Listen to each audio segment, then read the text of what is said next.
Assalamualaikum warahmatullahi wabarakatuh. Alhamdulillahilladzi nahmaduhu wa nasta'inuhu wa nastaghfiruh. Wa na'udzu billahi min syururi anfusina wa min sayyiati a'malina. Faman yahdihillahu fala mudilla lahu wa man yudlil fala hadiya lahu. Asyhadu an la ilaha illallah wa asyhadu anna Muhammadar Rasulullah. Amma ba'du. Yang terhormat Kiai Haji Bagus Hamdi Ma'ani selaku pengasuh Pondok Pesantren Matla'ul Anwar Nahdlatul Ulama yang juga merupakan Ketua Umum PB Malno, juga Ketua Umum Majelis Ulama Indonesia. Yang terhormat pengurus Perguruan Islam Malno Pusat Abah Kiai Muhammad Ishaq, kemudian pengasuh Pondok Pesantren Pemawana Malno Kiai Haji Bagus Zaki Gufron Ma'ani, sahabat saya Haji Rano Karno, tokoh masyarakat Banten, pernah menjadi gubernur di Banten, sehingga saya ajak untuk silaturahim juga sesama orang Banten. Kemudian peserta halakoh dari perwakilan MUI Banten, tokoh lintas agama, tokoh masyarakat, dan pimpinan pondok pesantren Banten. Saudara hadirin yang berbahagia, saya hadir untuk halakoh kebangsaan. Kebetulan ini sedang menghadapi pemilu, maka halakoh saya, ceramah saya ini akan saya bagi dua bagian kecil. Pertama, saya ingin menyampaikan nostalgia dulu sebagai mantan santri. Kemudian saya akan menyampaikan soal kebangsaan menurut pandangan ulama dan santri. Nah, karena ini namanya halakoh, maka nanti mungkin akan kita beri waktu untuk membahas, bertanya, menambah, mengurangi dari apa yang saya sampaikan. Saudara, saya tahun 68-69 masih kecil, mulai umur 9-10-11 tahun itu masih kecil sekali, hidup di pesantren.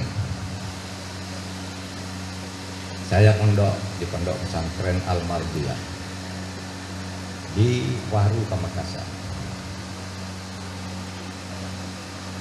Saya mendapat bekal moral dari pesantren. Ya, pertama ya belajar dulu, belajar. Kayak saya tadi tanya pada kayak ini, di pondok pesantren ini fokusnya apa? Bahasa Arab, nahwu sorof. Wah, hebat betul. Saya waktu kecil itu di pesantren, betapa telatennya kiai itu mengajarkan tuh nahwu sorof dengan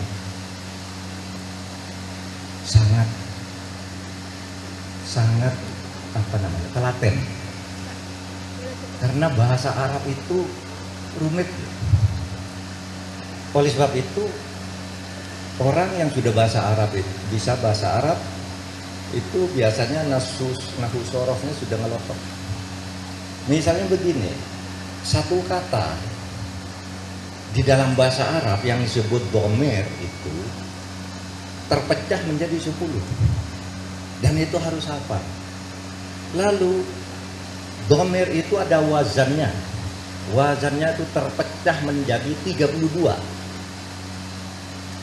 disederhanakan menjadi 22, lalu 10 atau 12 dihafal. Ya. Jadi ini 14 domer apa? Dihafal dulu. Kalau dia berdiri bersendiri, dia berdua, dia bertiga, laki-laki, itu beda domernya. Dia sendiri, dia berdua perempuan, mereka banyak perempuan, beda lagi domer dan seterusnya. Sehingga saya dihafal, suruh hafal begini nih. Coba hafalkan tuh domer, dihafalkan. Huwa, huma, hum, hiya, huma, hunna, anta, antuma, antu, antu, antuma, antunna, ana, nahnu. Harus hafal. Ini 14 kata, kalau diwazankan labi, itu beda lagi. Kalau huwa, dia, misalnya, dia Rano Karno, huwa Rano Karno, dia kemarin makan, huwa akalan. Kalau sedang makan atau akan makan, huwa yakulu, gitu kan? Sehingga wazan itu kemudian ada fa'ala yaf'alu fa'lan fahuwa fa'ilun wa dzaka maf'ulun uf'ul la taf'ul maf'alun maf'alun mif'alun. Satu kata dalam bahasa Arab itu bisa dipecah menjadi 140 dan harus hafal. Dan saya hafal itu sejak kecil. Karena saya ada di pesantren. Itu harus betul tekun, karena setiap perubahan kata, misalnya tajwidnya aja salah, itu artinya salah. Ada orang gini bilang la ilaha illallah, tidak ada Tuhan selain Allah. Tapi kalau Anda katakan la ilaha illallah, itu artinya terbalik. La ilaha illallah, sungguh Tuhan itu adalah yang bukan Allah. Sungguh Tuhan itu kecuali Allah, Tuhan kecuali Allah. Nah itu kalau elahnya pendek. Beda lagi kalau beda. La ilaha illallah, bukan illah tapi illallah. Tidak bertuhan kepada Allah artinya. Oleh sebab itu nahwu shorof itu penting. Dan itu digembleng di pesantren sejak kecil. Yang sulit didapatkan dengan baik di sekolah-sekolah yang resmi, kalau tidak di pesantren yang siang malam. Saya dulu kuliah sampai ke sastra Arab UGM, Fakultas Sastra dan Budaya jurusan Bahasa Arab. Ketika saya masuk 3 tahun pertama itu seperti tidak diajari apa-apa. Kenapa? Oh, saya sudah hafal tuh sejak di pesantren pelajaran gitu. Waktu kecil semua tuh diajarkan di situ semua. Itu di UGM program S1, sehingga saya ini belajar apa lagi, saya ini sejak kecil sudah belajar kayak gini. Dimulai lagi dari huwa, huma, hum, ya huma, saya lebih hafal dari dosennya karena saya di pesantren. Nah hadirin sekalian, tradisi keilmuan di pesantren juga hebat. Tradisi keilmuan di pesantren juga hebat. Coba saudara bayangkan di abad pertengahan. Abad pertengahan itu adalah abad antara sekarang dan abad 0. Kira-kira tahun 1000, 1100, ada 1400. Itu ilmu pengetahuan di dunia ini dikembangkan oleh orang Islam. Karena apa? Orang Islam mengembangkan ilmu itu karena apa tuh? Karena dia ingin beribadah. Beribadah itu hanya bisa bagus mereka berilmu. Di Al-Quran itu disebutkan ulama yang sebenarnya itu mereka yang berilmu. Orang yang takwa kepada Allah, takut kepada Allah itu hanya orang yang benar-benar berilmu. Innama yahsyallah min ibadihil ulama. Oleh sebab itu lalu di dalam Islam itu berkembang masuk ke Eropa. Ilmu astronomi, misalnya sejarah, ilmu politik. Kalau kita tuh namanya falak, ilmu falak. Sehingga lahir sastrawan besar, seniman besar lahir. Bahkan saudara, siapa ketika Islam datang ke Timur Tengah, Arab, Mekah, Madinah itu orang bodoh-bodoh, nggak ngerti apa-apa dalam ilmu pengetahuan. Hanya di situ berkembang syair, namanya syair-syair Arab itu. Tapi ilmu pengetahuan, teknologi itu tidak banyak berkembang. Berkembangnya di Yunani. 1000 tahun sebelum datangnya Islam, ilmu pengetahuan sudah berkembang di Yunani. Itu ilmu logika, matematika, ilmu hukum, ilmu politik itu sudah datang sebenarnya ilmunya. Ketika Islam masuk, di Arab itu masih agak terbelakang. Itu sebabnya lalu sering disebut kaum jahiliyah di sana. Orang bodoh-bodoh. Meskipun teknologi itu tentu sudah ada. Karena orang hidup perlu teknologi, perlu ilmu. Baru sesudah Islam masuk, hanya 1 abad sesudah Nabi wafat, karena perintah mencari ilmu itu, lahir seorang tokoh Islam namanya Al-Farahidi. Nah, Al-Farahidi inilah yang pertama kali menulis kamus di dunia, namanya Qomus Al-Ain. Jadi karena Al-Farahidi itu ingin ilmu politik, ilmu hukum, ilmu logika, ilmu pemerintahan itu yang berbahasa Yunani itu bisa dipahami oleh orang Arab, diterjemahkan, dibuatlah kamus. Kalau rumah namanya dar, kalau pintu bab, kalau lampu misbah, diterjemahkan semua. Diterjemahkan sehingga ilmu kemudian berkembang di dunia Islam dan dikembangkan kembali di Eropa ketika Eropa tenggelam di dalam abad kebodohan. Itulah yang disebut Renaissance. Nah, di antara para penemu ini, penulis Qomus Al-Ain namanya Al-Farahidi, itu juga yang menurut sebuah literatur menemukan cipta tangga nada. Do, re, mi, fa, sol, la, si, do, gitu. Itu sebenarnya kata dari duror mufassilati. Do, re, mi, fa, sol, la, si. Duror mufassilati ini diciptakan oleh Al-Farahidi. Kalau kamu nyanyi, katanya, agar setiap bertemu apapun pasti ketemu dengan duror mufassilati ini. Duror mufassilati itu artinya rangkaian mutiara. Masuk ke Italia lalu menjadi do, re, mi, fa, sol, la, si, do, re, mi, fa, terus. Sehingga kita bisa menciptakan lagu bermacam-macam dengan mengacu pada duror mufassilati ini. Maka tadi saya tanya, sholawat Badar dengan irama tadi itu salah satu saja dari irama yang banyak tentang sholawat Badar. Misalnya sholawat Badar itu ketika pertama kali dikumandangkan atau dipopulerkan, bahkan ada yang bilang diciptakan ya, di Jawa Timur, itu sholawatnya lagu perang, karena pada waktu di tahun 63 lawan PKI, sehingga lagunya itu sholatullah salamullah ala toha rasulillah, sholatullah salamullah ala yasin habibillah, sambil pegang pedang dan penjalin rotan untuk berperang melawan PKI waktu itu tahun 63. Tapi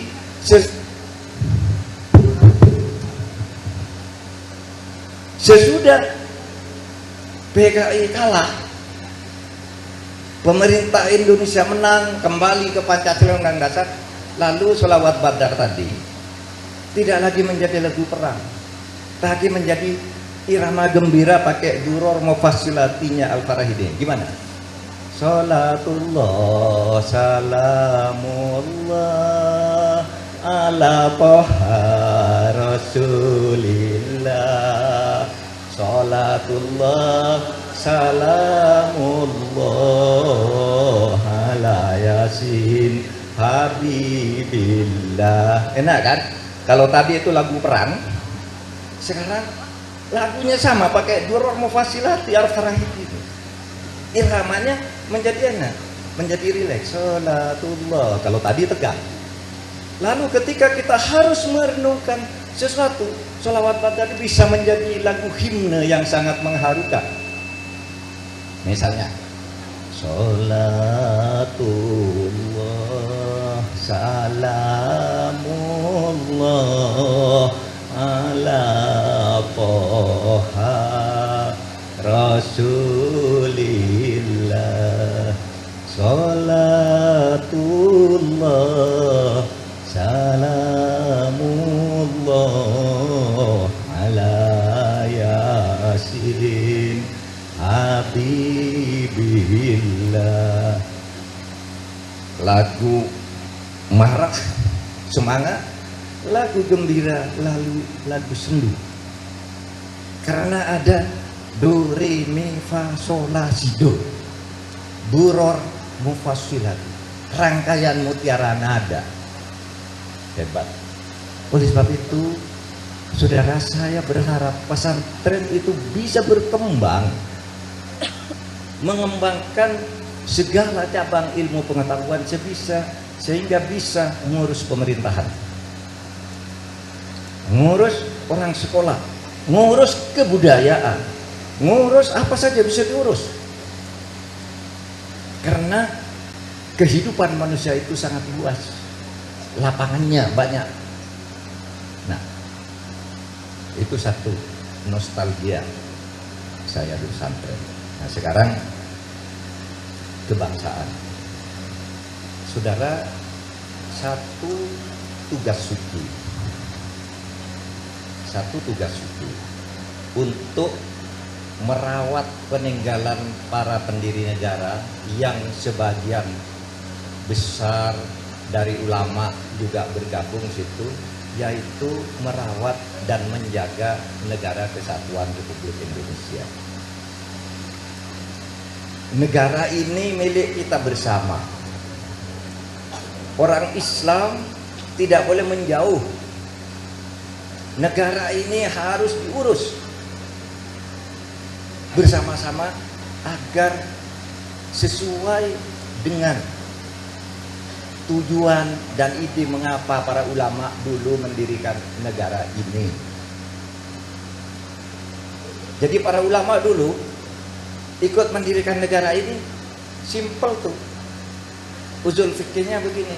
Apa tugas manusia hidup? Tugas manusia hidup adalah beribadah kepada Allah. Wa ma khalaqtul jinna wal insa illa liya'budun. Kamu semua hidup itu hanya untuk beribadah. Terus cara beribadahnya itu apa? Wal takum minkum ummatun yad'una ilal khair ta'muruna bil ma'ruf ya'muruna bil ma'ruf wa yanhauna 'anil munkar. Tugasnya menyebar kebaikan dan mencegah kemungkaran. Itu tugas. Jadi amar ma'ruf nahi munkar itu bagian dari upaya ibadah kita. Nah, untuk beribadah dan beramar ma'ruf nahi munkar itu, ketika kita dulu dijajah oleh Jepang, oleh Belanda, itu tidak bisa beribadah dengan baik. Orang naik haji aja pada waktu itu naik di dek-dek kapal. Dan dulu waktu saya kecil, kalau orang naik haji itu, Bapak Ibu sekalian, orang naik haji itu dulu tidak ada di rukun haji yang ada di Islam, tapi di Indonesia ada. Apa? Dibungkus kain kafan lalu disolati kayak orang mati. Kenapa? Karena dulu kalau orang naik haji itu biasanya mati lalu mayatnya dilempar ke laut, tidak ada yang mensolatkan. Jadi disolati duluan. Saudara lihat film Di Bawah Lindungan Ka'bah, ya kayak gitu itu. Dulu zaman penjajahan. Kalau sekarang naik haji, Bang Rano Karno ini bisa 5 kali 1 tahun ke Mekah. Dulu nggak bisa beribadah begitu. Dulu Bang Rano ini nggak tahu apa beliau yang buat ya. Ada restoran Sidul. Ada ya, ya. Iya di hotel nanti ya di Mekah. Hah? Di Hilton. Coba orang Indonesia cari restoran Sidul anak sekolahan ini. Bisa, karena Indonesia merdeka, karena para kiai mendirikan negara. Kamu mau ke Mekah dulu harus mati di jalan. Sehingga dulu orang mau naik haji itu udah sholatkan dulu, kenapa? Nanti dia mati dilempar ke laut tuh oleh Belanda. Kawan lempar ke laut, diganti batu gitu, lempar ke laut, sudah dimakan ikan. sudah diikhlaskan oleh yang memberangkatkan, oleh keluarganya. Yang bisa pulang itulah orang yang hebat-hebat. Karena dulu jalannya panas. Nah sekarang saudara kalau ke Mekah, wah sudah enak naik pesawat. Pesawat pun bisa yang kelas ekonomi, bisa yang kelas VIP. Saudara mau minta haji yang cuma 4 hari bisa selesai. Kalau dulu berbulan-bulan sampai misalnya mendarat di Jeddah, jalan kaki lagi ke Mekah itu jauh banget pakai unta banyak. Nanti dari situ ke Madinah terus balik lagi kita nunggu datangnya kapal. Tapi begitu Indonesia merdeka, orang naik haji itu terlayani dengan baik. Masjid bagus, pesantren bagus, sehingga beribadah menjadi baik. Maka untuk beribadah dengan baik itu lalu dipakai dalilnya sederhana. Untuk fikih kebangsaan itu dalilnya mala yatimul wajib illa bihi fahuwa wajib. Jika kewajiban beribadah dan amar ma'ruf nahi mungkar tidak bisa engkau lakukan kalau engkau tidak punya negara, maka mendirikan negara itu wajib. Maka para ulama berjihad, harus berjihad kita. Mendirikan negara itu wajib hukumnya. Dan hasilnya ada. Itulah sebabnya Kiai Hasyim Asy'ari membuat fatwa. Apa namanya? Resolusi jihad. Apa isinya? Setiap orang Islam di Indonesia itu wajib melawan penjajah Belanda dalam radius sekian. Sifatnya fardu ain, wajib bagi setiap orang, bukan fardu kifayah. Kata Kiai Hasyim Asy'ari. Untuk apa? Mempertahankan Indonesia. Itu resolusi jihad itu dikeluarkan 22 Oktober. 2 minggu kemudian meletus Hari Pahlawan di Surabaya, di mana seluruh orang Islam turun mengusir pembajah. Itulah yang kemudian dikenal sebagai Hari Pahlawan 10 November.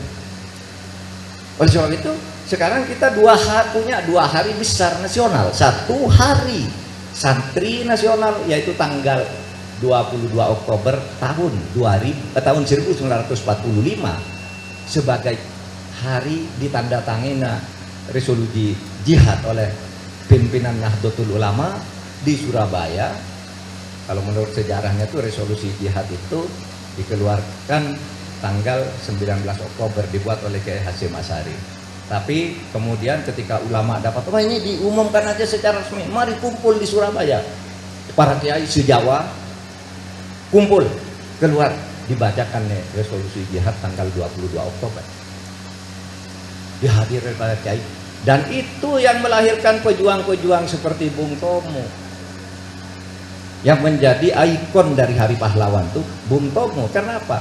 Bung Tomo sebelum melakukan perlawanan 10 November itu dengan teriakan Allahu Akbar, Allahu Akbar, Allahu Akbar, itu berkonsultasi dulu dengan Kiai Hasyim Asy'ari dari Surabaya pergi ke Jombang. Gimana caranya? Diberi fatwa, lawan penjajah lari. Jenderal Malabi meninggal di Surabaya. Apa itu artinya? Saudara, itu dalam rangka melaksanakan mala yatimul wajib illa bihi bahwa wajib. Nah, kita sudah punya negara ini. Dan apa negara ini? Kalau kata NU dan Majelis Ulama juga menyatakan negara Indonesia itu adalah Darul Mithaq. Darul Mithaq itu artinya negara hasil perjanjian, negara hasil kesepakatan. Oleh sebab itu harus dijaga kesepakatan yang telah dicapai, karena barang siapa mengingkari kesepakatan itu harus ditumpas. Itu menurut hukum Islam. Kalau Muhammadiyah menyebut sama, cuma pakai kata lain. Indonesia ini adalah Darul Ahdi Wasyahadah. Indonesia ini adalah negara hasil perjanjian dan hasil perjuangan bersama, kesaksian untuk terus dibangun bersama-sama di Darul Mithaq, Darul Ahdi. Siapa yang melawan kesepakatan, melawan perjanjian, menurut hukum Islam itu adalah bughwat, pemberontak. Pemberontak boleh ditumpas. Itu hukum Islam, fikih. Fikih. Nah, sebab itu saudara, mari kita jaga Indonesia ini sebagai darul misak, negara kesepakatan, negara hasil perjanjian. Siapa yang berjanji? Yang berjanji seluruh bangsa Indonesia. Waktu itu para umat Islam, umat Kristen, umat Hindu, suku Sunda, suku Jawa, suku Madura, suku Batak, semua berjanji. Ayo kita berjanji mendirikan sebuah negara bersama yang namanya Negara Kesatuan Republik Indonesia. Jadi saham kita terhadap Negara Kesatuan Republik Indonesia sangat besar. Jangan ngambekan, jangan ngamuan lalu pergi udah urus sendiri, nggak boleh. Harus kita yang ngurus. Karena apa? Karena ini kita punya saham besar di Republik ini. Umat Islam wajib menjaga Negara Kesatuan Republik Indonesia itu dengan segala filsafatnya. Lalu ada yang tanya begini, saudara, Pak, apakah negara Islam ini sesuai syar'i? Sesuai tidak dengan yang diajarkan oleh Islam, oleh Nabi Muhammad? Oke.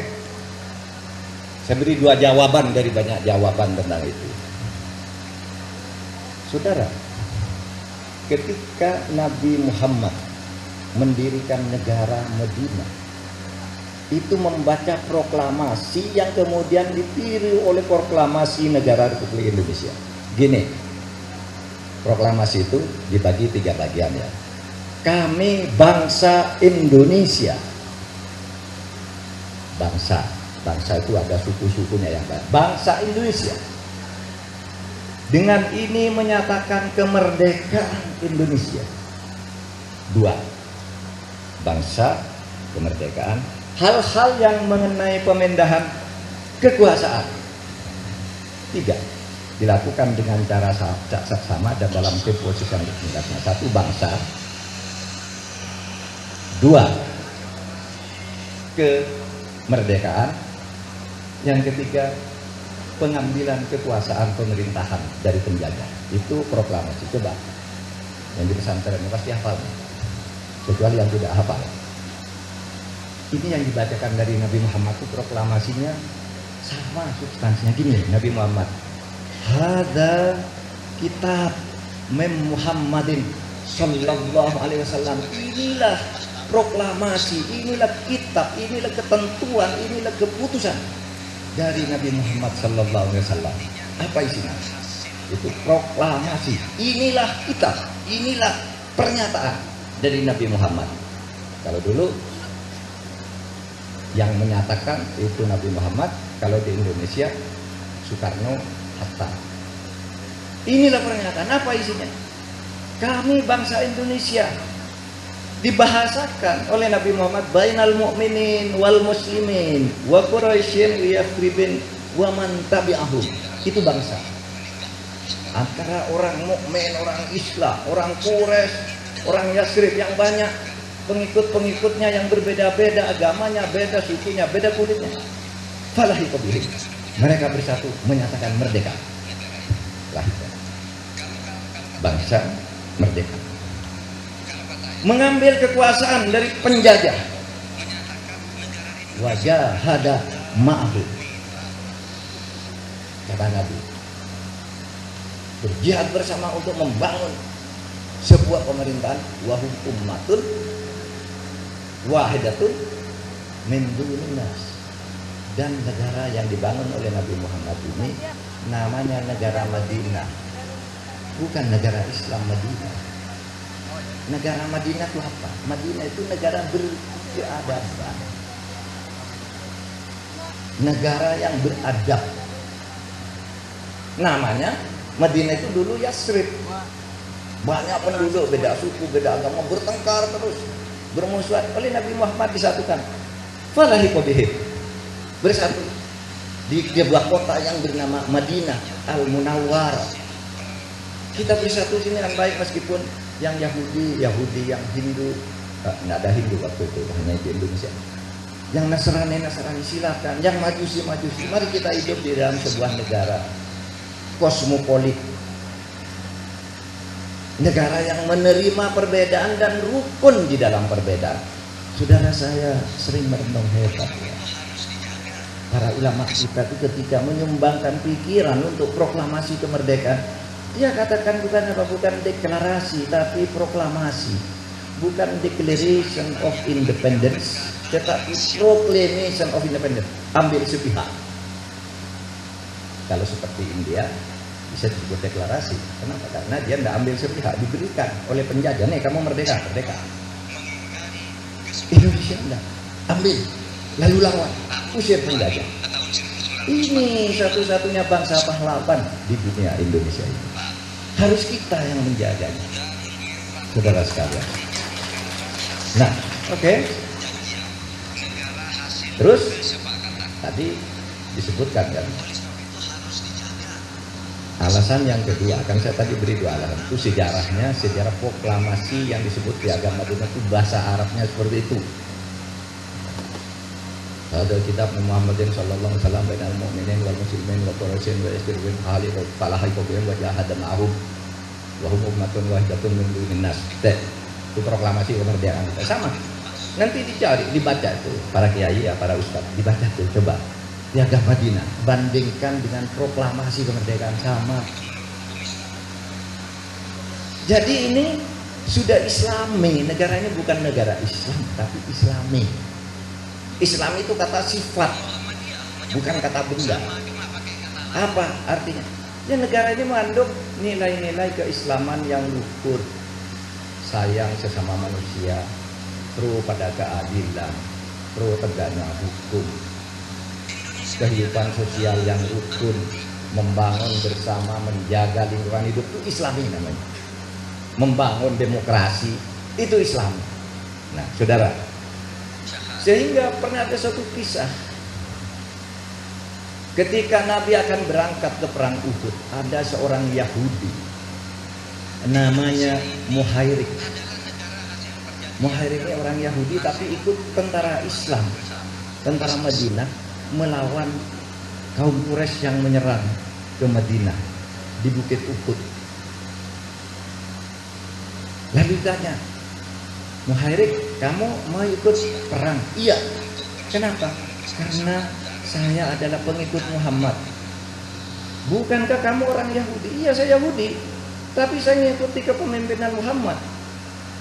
Bagi saya Madinah itu bukan negara Islam, ini negara kita, ini bangsa kita.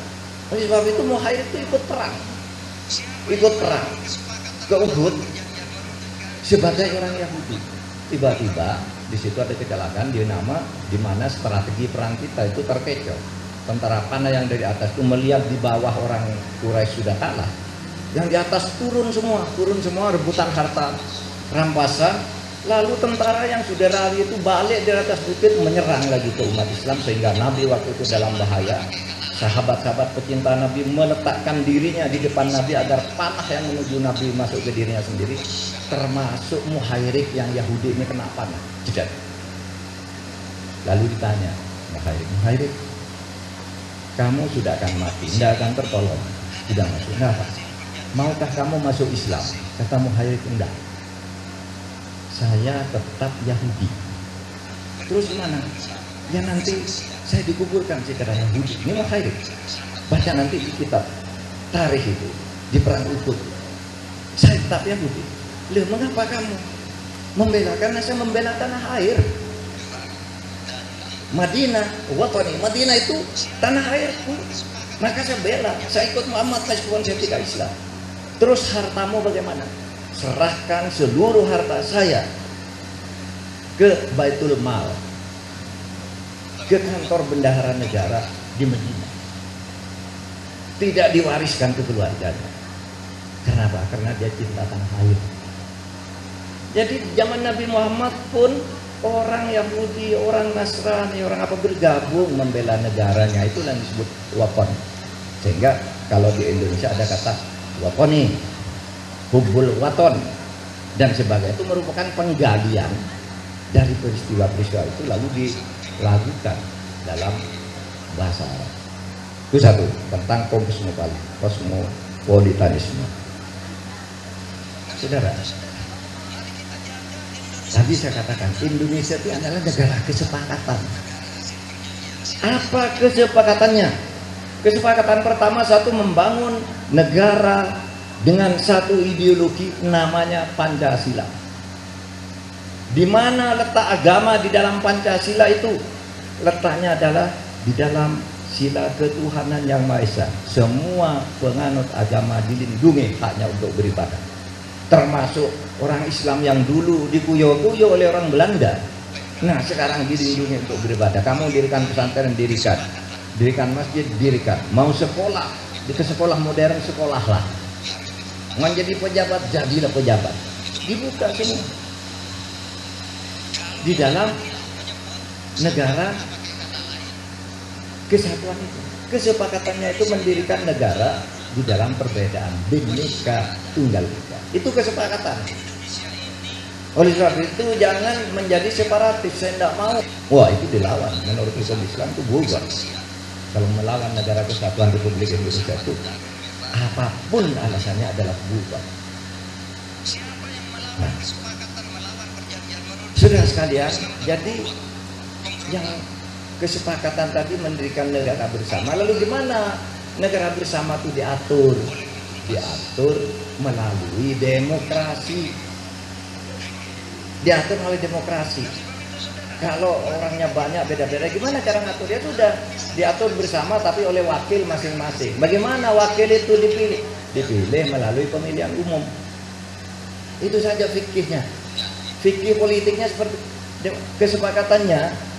Negara Kesatuan Republik Indonesia diperintah secara demokrasi sebagai kesepakatan untuk melaksanakan demokrasi, dilakukan pemilihan umum agar orang bisa memilih pemimpinnya dengan benar, memilih wakil rakyatnya dengan benar. Sehingga dulu Gus Dur itu tidak pernah bilang saya memperjuangkan Islam di Indonesia. Gus Dur bilang saya orang Islam, saya orang pesantren, ingin pesantren maju. Oleh sebab itu saya ingin memperjuangkan demokrasi. Kenapa? Kalau demokrasi tumbuh, orang Islam tuh bisa naik sendiri kalau berprestasi.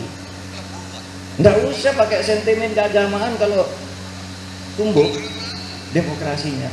Itu orang Islam juga yang kemudian akan mengatur secara signifikan negara ini. Nggak usah bertengkar, nggak usah saling fitnah, nggak usah diskriminasi kepada yang lebih kecil dari kita. Kita bersama dengan segala tingkatannya. Nah, saudara, terakhir, apa hasil dari perjuangan umat Islam di NKRI ini? Apa hasilnya? Sekarang umat Islam itu mengalami mobilitas sosial vertikal naik yang luar biasa. Waktu saya kecil, saudara, tidak bisa membayangkan. Waktu saya kecil nih, umur 10 tahun, tidak bisa membayangkan bahwa ada orang Islam bisa jadi jenderal, orang pesantren bisa jadi jenderal juga. Orang pesantren jadi menteri enggak? Tahun 70-an. Jadi polisi ke tingkat kopral aja enggak. Karena orang Islam tuh waktu itu sebagai peninggalan politik, pecah belah politik, diskriminasi, penjajah. Orang Islam pada awal-awal kemerdekaan tuh bodoh-bodoh, dibuat bodoh. Tapi saudara, pada tahun 52 Kiai Wahid Hasyim, Menteri Agama dari Nahdlatul Ulama, dan Bahdir Johan, Menteri Pendidikan dan Pengajaran dari Muhammadiyah yang bergabung dengan Masyumi, itu membuat SKB bahwa lulusan pesantren itu disamakan dengan lulusan sekolah negeri. Maka setelah itu ada namanya akreditasi, ada status. Ibtidaiyah itu sama dengan negeri, boleh jadi pegawai negeri. Sanawiyah sama dengan SMP, aliyah sama dengan SMA, al-jami'ah sama dengan universitas. Ijazahnya sama lalu boleh menjadi pegawai negeri. Itulah hasilnya kemudian tahun 53, tahun 60 kemudian nih anak-anak sekolahan yang ijazahnya jauh sudah jadi pegawai negeri di mana-mana. tahun 70 udah banyak sarjana hukum, dokter, insinyur itu dari pesantren. Jadi pegawai negeri tahun 85 mereka udah masuk ke eselon 1, eselon 2, eselon 3. Di kantor-kantor pemerintah tuh ada pengajian, ada masjid gitu. Sehingga umat Islam tuh maju dengan adanya Negara Kesatuan Republik Indonesia. Tahun 80 sampai 80 muncul dokter-dokter yang hebat-hebat. Ada Syafi'i Ma'arif, ada Amin Rais, Nurholis Majid, lalu ada Gus Dur. Yang luar biasa tuh, memberi wacana kehidupan bernegara dengan Negara Kesatuan Republik Indonesia yang Islami. Sehingga itu umat Islam maju. Nah sekarang, saudara, kalau saudara datang ke jalan-jalan besar, sebab ada upacara keagamaan. Sekarang kalau saudara lihat tuh, polisi itu sudah punya baju seragam polisi muslimah. Dulu nggak boleh. Sekolah aja dulu nggak boleh pakai jilbab. Sekarang polisi aja punya, tentara punya pakaian muslim, pakaian dinas muslimah, pakai jilbab. Kalau misalnya ngawal Bu Iriana, ngawal Bu Mahfud, itu pakai jilbab. Dulu jilbab itu dianggap kotor, dianggap terbelakang. Sekarang ada polisi. Waktu zaman Pak Sutarman nih gambar pakaian polisi muslimah di seluruh Indonesia ini, pakai jilbab, pangkat di sini tetap. Kenapa? Karena Islam itu semakin maju dan berperan secara proporsional. Oleh sebab itu jangan jauhi negara. Jangan jauhi negara. Nah, saya sering cerita begini.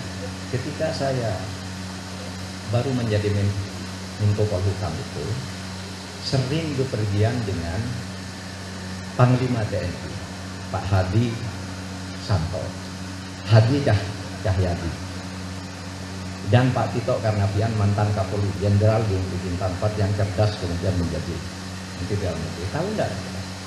Kalau saya berkunjung gini nih, saya dan Pak Tito itu yang satu jadi khotib, satu jadi imam.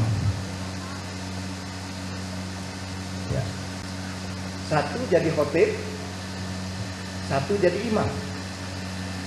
Karena sekarang Kapolri pun sudah bisa jadi khotib. Ngajinya bagus Pak Tito. Polisi itu. Dulu waktu saya kecil mana ada pula polisi jenderal gitu mau sholat di depan umum. Dulu malu. Apalagi zaman Pak Harto gitu, bilang assalamualaikum gitu malu. Sidang kabinet enggak ada assalamualaikum. Sekarang assalamualaikum minal aidin wal faizin. Waktunya sholat, sidang diskors, kita sholat. Budaya Islam hidup. Nah, Pak Hadi Cahyanto,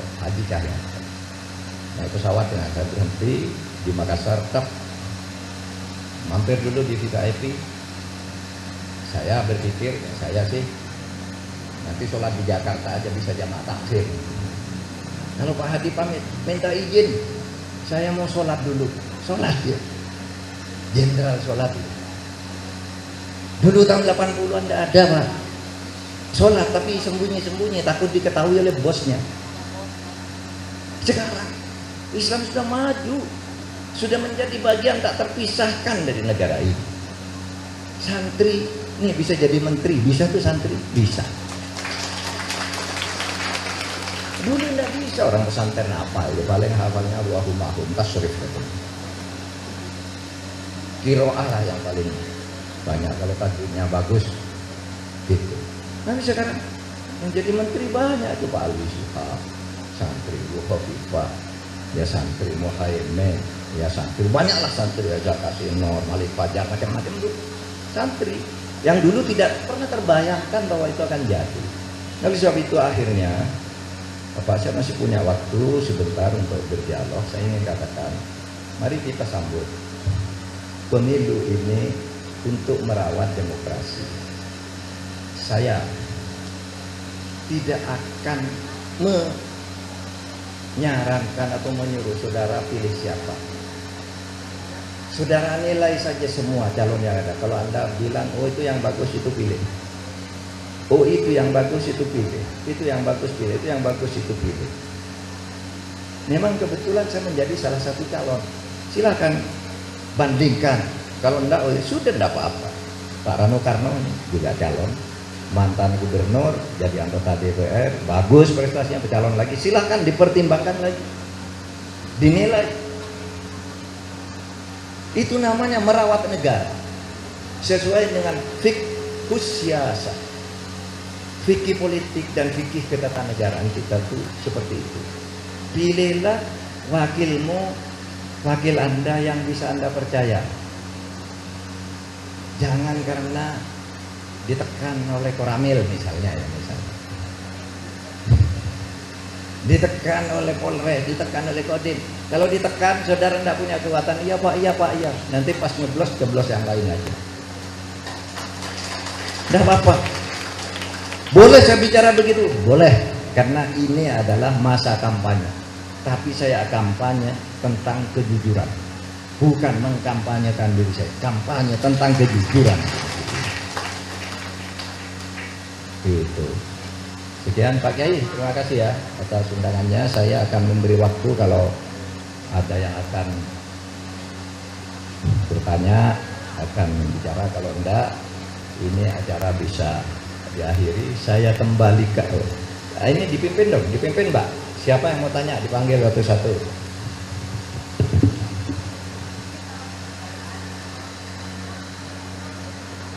Ya, dua dulu.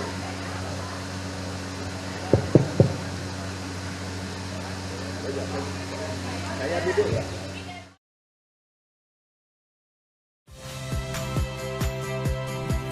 Saya Yasir Neneama. Saksikan program-program Kompas TV melalui siaran digital, pay TV, dan media streaming lainnya. Kompas TV, independen, terpercaya.